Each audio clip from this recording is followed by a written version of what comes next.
Mm. Okay, so I wanted to just give you a quick walkthrough of the Digital Peaceful Home Planner.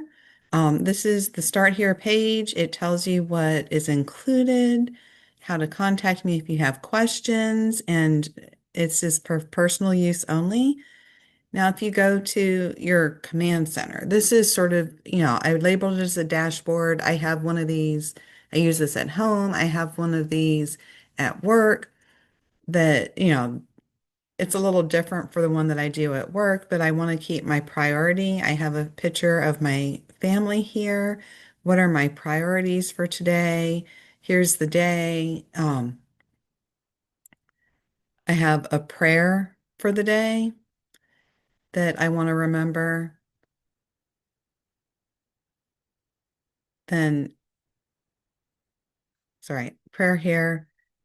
Fruit of the Spirit here is a scripture for the day.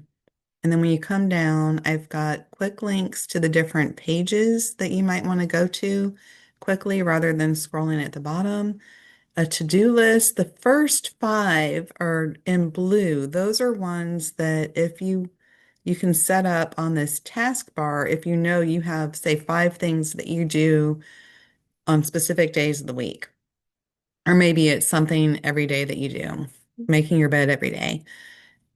You have it by day. So there's exactly enough that you can have five per day of the week, and it will pull over to here so you can check it off. You don't want to touch these.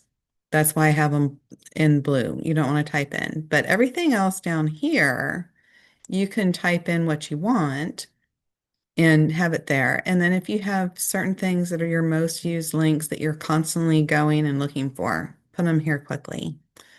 Then we just want to go one by one. We go to the family calendar, and this is showing the month of November. I got to switch it to December because we're here and going into December. And you can just put in what it is you want to have. But on November, I had put a few in, and as soon as they were here, you can see they were here. And if I went and said, yep, I went and visited Dad that day, I can check it off, and it's checked off on the calendar. Now, you have different family members that you can do for these, and this setup is off to the side that tells you, and you can change the images if you really want to. Then the different prayers that it's going to pull from, you can put the date added. So these are ones that they're constantly going to be here. But say, my son passing classes, we're going to know if that happens by the 21st, but we'll just say I'm praying about it. And if it was answered, I can check off answered. Then this is for time blocking. If you have certain things that you want to block your time off, then you can go in and add them here, categorize it, and then you'll have your week blocked off that you can look and see. And maybe you have certain goals for the week that you want to set and habits. Then we have the family vision board, and I went ahead and put it for 2026. These are just little things that you can copy and use as stickers to make it prettier, a spot to put a scripture, spots to put your own photos with this, and setting your goals as a family.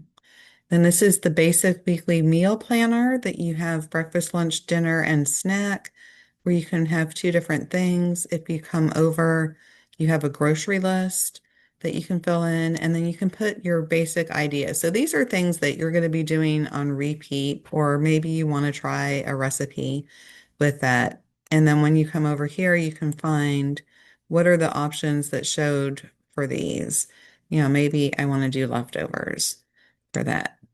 Then I have this labeled as kids chore chart, but really you can make copies and have it be for adults that need to have some focus, or just be like, I feel like I got nothing done, but you can put some things that you're doing every day for chores and check it off and feel great. And if you wanted to edit the quotes or the scripture that I have on the front page, it's back on this page, and there's room to put a few more here. And then this ties with your family planner, your savings goals. So that's the command center in a nutshell. Like I said, there's room if you added more sheets that you could have things linking out. So say you copy that chore chart for every family member, because like I said, that one you can print. It's sized perfectly to print on a regular sheet of paper. Um, and then you would just want to do links for each person's chore chart here. So thanks very much.